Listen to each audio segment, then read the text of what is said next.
Lewis Hamilton's nightmare qualifying in Qatar has just taken a dramatic twist as the FIA released brand new evidence about the behavior of his Ferrari, and the truth is even more shocking than his 18th place. Right after Hamilton reported violent instability at high speed, the FIA cross-checked Ferrari's internal data and uncovered a structural issue between the floor and the rear suspension so severe that it explains every snap and every loss of control he suffered across the session. This new evidence confirms why Hamilton kept saying the car was impossible to drive and why Ferrari may now be facing one of the deepest technical crises of the modern era. Before we reveal the full FIA findings, make sure you subscribe right now, because what comes next could reshape Hamilton's entire first season with Ferrari. Qatar qualifying exposed a structural collapse inside Ferrari as Lewis Hamilton was eliminated in Q1 with a time of 1 minute 20 seconds and 907 thousandths, placing him 18th. His teammate Charles Leclerc reached Q3, but still finished last among the final 10, nearly a full second behind Oscar Piastri. This confirmed that the SF25 was not simply underperforming in Hamilton's hands.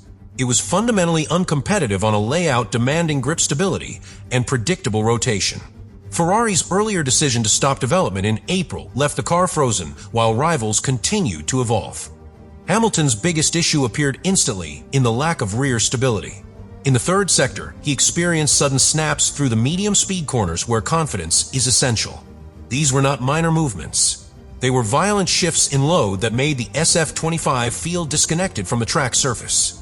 The FIA investigation later confirmed that Hamilton's description matched data showing irregular drops in aerodynamic pressure caused by a hidden mechanical imbalance between the floor and the rear suspension.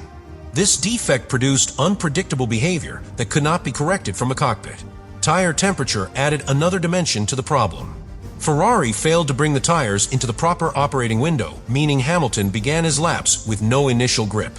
Through the first 4 corners, he lost nearly half a second compared to cars with proper activation. McLaren and Mercedes switched on their compounds immediately, while Hamilton waited for grip that never arrived. The SF25 therefore entered the lap behind on temperature, behind on stability, and behind on confidence. Hamilton attempted to salvage the session with a higher downforce configuration, hoping to add more stability to the rear. Instead, the change slowed him further on the straights while keeping the instability intact. This left him driving a car that was slow, where it should be fast, and unpredictable, where it should be planted. The setup choice was not a mistake from Hamilton, but a sign of desperation as he attempted to compensate for flaws that Ferrari could not fix with tools available during qualifying.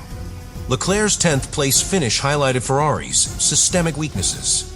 The Monégasque driver felt slightly more comfortable with an oversteering balance, but even he was surpassed by midfield cars such as Pierre Gasly and Fernando Alonso. Leclerc's 0.3 advantage over Hamilton in Q1 came from being marginally more willing to manage the instability, but did not translate into meaningful competitiveness. The SF25 lacked the structural grip required to challenge at the front regardless of who was behind the wheel. Hamilton's radio messages provided the emotional center of the crisis. After being eliminated, he simply said the car would not go any faster and insisted there was nothing left in the package. He made no excuses about traffic or timing. It was a statement of physical limitation. A leaked internal radio message offered an even clearer insight as Hamilton told his engineer that the car was dangerous through the fast corners due to a complete absence of rear grip. When 7-time world champion uses that word, the FIA takes notice, and in Qatar they did. The FIA's evidence confirmed that the structural behavior of the SF25 matched Hamilton's warnings. The mechanical disconnect between the floor and suspension created sudden load drops invisible in standard telemetry, but catastrophic on track. Combined with Ferrari's development freeze, the result is a car that is no longer aligned with current aerodynamic demands.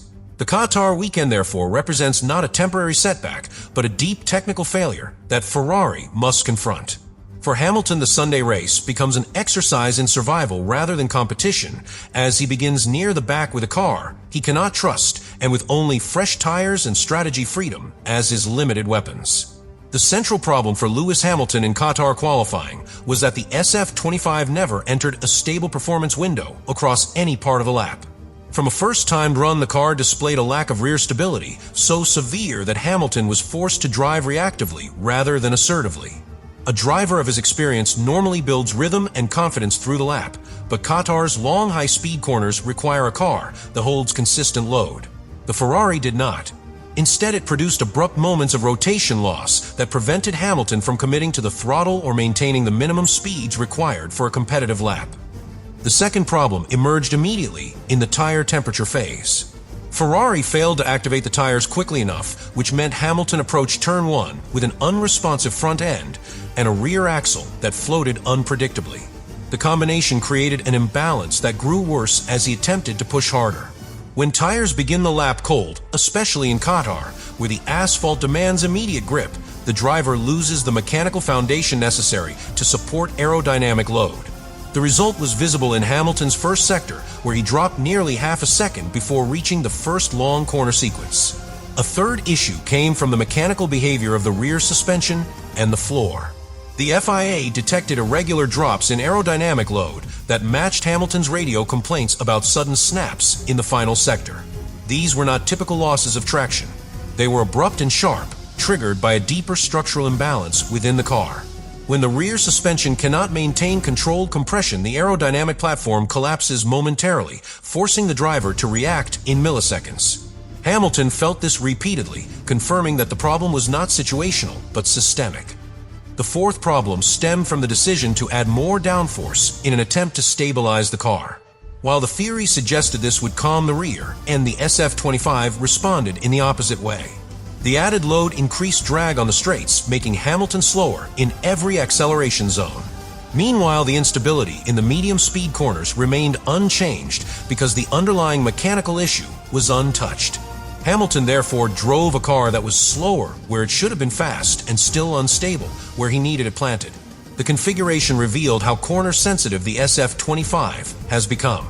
The fifth problem was the comparison to Charles Leclerc. Ferrari traditionally relies on both drivers to validate car behavior, and although Leclerc reached Q3, his performance exposed the same structural deficit.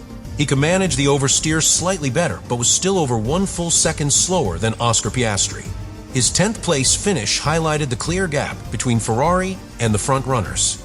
The 0.3 he gained over Hamilton in Q1 did not come from superior pace, but from being more comfortable tiptoeing around an unpredictable rear end. Ferrari could not consider this an acceptable variation. The sixth problem is tied directly to Ferrari's season-long development freeze. By halting upgrades early in the year, Ferrari placed full responsibility on setup interpretation rather than aerodynamic evolution.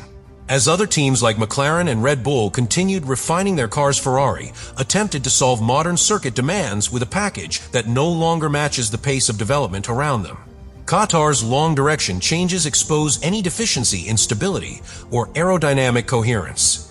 The SF-25 lacked both, and Hamilton was forced to drive at the edge of a car that behaved like it belonged to a different competitive phase of the season.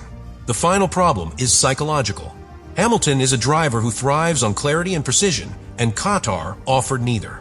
His radio messages were calm, but carried a tone of resignation rather than frustration. He stated openly that the car could not go any faster, and at one point used the word dangerous to describe its behavior in high-speed corners. When a driver of his caliber loses trust in the machine beneath him, it creates a performance ceiling that cannot be overcome through bravery or commitment. The FIA's evidence confirmed that his feedback was accurate, which leaves Ferrari with a deeper issue than a simple poor qualifying. Trust between driver and car has fractured, and in Qatar that fracture became impossible to hide. Ferrari's engineering group entered the Qatar garage carrying more urgency than at any point this season because the data from Hamilton's SF-25 revealed inconsistencies that could not be dismissed as driver adaptation or bad luck. The car behaved unpredictably under load with the telemetry showing abrupt fluctuations in rear stability, exactly where Hamilton reported violent snaps. Engineers were forced to review structural parameters rather than simple setup adjustments since the instability came from the relationship between the floor and the rear suspension. Anytime a car loses aerodynamic load without warning, the engineering responsibility becomes immediate and absolute. The first major engineering pressure point was the floor behavior. In a qualifying lap, the floor must generate a steady aerodynamic platform across every speed range. Hamilton's data showed sudden drops in downforce during the fast final sector where the circuit demands maximum consistency. These drops were not linked to driver error, but to a mechanical imbalance that prevented the floor from maintaining constant contact with the aerodynamic flow.